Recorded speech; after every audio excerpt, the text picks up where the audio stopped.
آج کی بات۔ یہ دنیا کھیل تماشا ہے۔ کھیل ذہن میں موجود کہانی اور کرداروں کا مظاہرہ ہے، اور مظاہرہ چاہے جس اسکرین پر ہو عکس ہے۔ مطلب یہ ہے کہ دنیا اصل نہیں، عکس ہے۔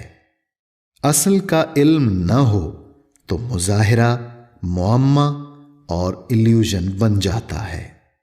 آدمی کرداروں کو دیکھتا ہے لیکن نہیں جانتا کہ کیا دیکھ رہا ہے۔ خالق کائنات اللہ کا فرمان ہے۔ سورہ عنکبوت آیت 64۔ اور یہ دنیا کی زندگی تو صرف کھیل اور تماشا ہے، اور اصل زندگی عالم آخرت کی ہے۔ کاش یہ لوگ جانتے۔ آخرت کی زندگی سے مراد اس دنیا کے بعد کی دنیاؤں میں حواس ہیں۔ ان میں ایک دنیا نیند ہے۔ نیند کی زندگی کیا ہے؟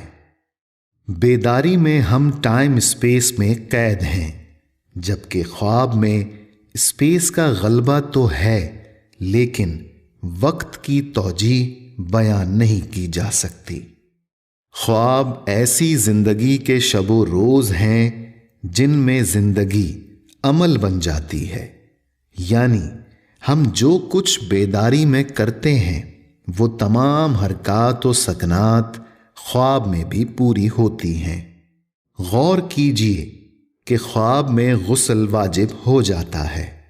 غسل پاکیزگی کا سمبل ہے، یعنی آدمی جسمانی طور پر متعفن میٹر سے تخلیق ہوتا ہے۔ غسل واجب ہونا اس طرف اشارہ ہے کہ خواب اور بیداری دو الگ الگ زندگی نہیں ہیں۔ خواب میں ذہن کسی حد تک اسپیس کی نفی کر دیتا ہے، جبکہ بیداری میں اسپیس کا غلبہ ہے۔ ہر لفظ مفہوم ہے، اور مفہوم لفظوں کی کہانی ہے۔ بظاہر لفظ بے جان پتلا ہے۔ پتلے میں مفہوم داخل ہوتا ہے تو لفظ سنتے، دیکھتے، ہنستے، بولتے ہیں، آپ بیتی اور جگ بیتی سناتے ہیں۔ لفظوں سے کہانی بنتی ہے۔ مصنف بین السطور مفہوم کی وضاحت کے لیے اس میں ذیلی کہانیاں شامل کرتا ہے جو ایک کہانی کے گرد گھومتی ہیں۔ ایسے میں کہانی کے مرکزی خیال کو نمایاں کرنے والے کردار کیا ہوئے؟ وہ خواتین و حضرات جو اس دنیا میں رہتے ہوئے بعد کی دنیایں دیکھ لیتے ہیں، کرداروں کو ثانوی جان کر کہانی کے مفہوم کو اولیت دیتے ہیں۔ نتیجے میں ذات پات اور اختلافات نظر انداز ہو جاتے ہیں، اور یہ بات ذہن میں رہتی ہے کہ پلیٹ فارم ایک ہے۔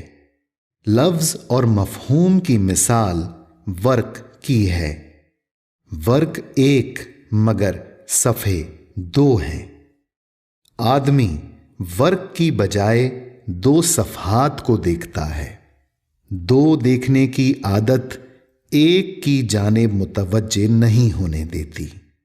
ایک ہی لفظ کی ضیاء پاشیوں کو کبھی بقا کہتے ہیں اور کبھی فنا کا نام دیتے ہیں۔ لفظوں میں الجھا ہوا شخص ہر لفظ کو الگ سمجھنے کی وجہ سے تحریر کے مفہوم سے بیگانہ ہوتا ہے، لیکن مفہوم سے واقف فرد کو تحریر کے ہر لفظ کی فراست حاصل ہوتی ہے۔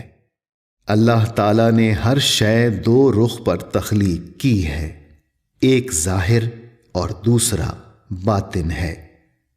ظاہر اور باطن غالب مغلوب ہوتے رہتے ہیں، جیسے پانی خشکی، دن رات، خوشی غم، ٹھوس مایا، مایا گیس، بھوک پیاس، اور وہ سب جو تخلیقات کی تعریف میں آتا ہے، دو رخ پر سفر میں ہے۔ ہر رخ کشش و گریز کے نظام کے تحت انفرادیت قائم رکھتے ہوئے دوسرے رخ کو اپنی جانب کھینچتا ہے، جس کی بنا پر دونوں کا وجود قائم رہتا ہے۔ ماں اور بچے کی مثال سامنے ہے۔ زندگی ہر رخ میں حواس کے ذریعے بسر ہوتی ہے۔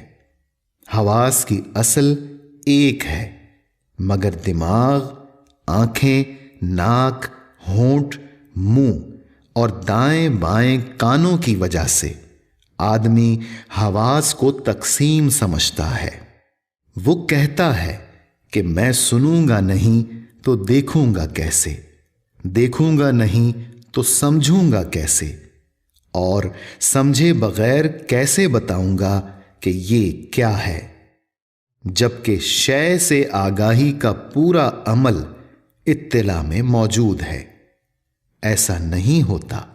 سننے کے لیے الگ، دیکھنے کے لیے الگ، محسوس کرنے اور بولنے کے لیے الگ اطلاع آئے۔ اطلاع مکمل جزیات کے ساتھ وارد ہوتی ہے۔ مثال، پیاس کا خیال آتا ہے، آدمی خیال کو سنتا ہے، دماغ میں اسکرین پر پانی کا عکس بنتا ہے، ذائقے کو محسوس کرتا ہے اور جسمانی طور پر پانی پینے سے پہلے دیکھتا ہے کہ وہ پانی پی رہا ہے۔ ہر اطلاع میں سارے حواس اسی طرح موجود ہیں، لیکن منقسم ذہن ٹکڑوں میں دیکھنے کو حواس کی تقسیم سمجھتا ہے۔ حواس کی یکجائی کا مشاہدہ نیند ہے، جب مٹی کا جسم بستر پر ہوتا ہے اور اندر موجود ایک اور آدمی کائنات کی سیر کرتا ہے۔ حال یہ ہے کہ آدمی بہروں کی طرح سوتا ہے اور اندھوں کی طرح جاگتا ہے۔ جاگنے کے بعد اور سونے سے پہلے نیند اور بیداری میں زندگی پر غور نہیں کرتا۔ غور کرنے سے حواس کی رفتار تیز ہوتی ہے۔ ہر حس کو دوسری حس سے الگ سمجھنا حواس کی تقسیم ہے۔ اگر فہم میں یہ امر داخل ہو جائے کہ آم اور گٹھلی ایک ہیں، ماں بچے سے الگ نہیں، زمین کا دوسرا رخ آسمان ہے، بیج اور درخت میں یکجائی ہے، کھاد پتوں کا ہی ایک روپ ہے، اور ہر شے ڈائی کے تابع ہے، تو معلوم ہوگا کہ زندگی کے سارے کردار مفہوم کی زبان میں ایک ہیں۔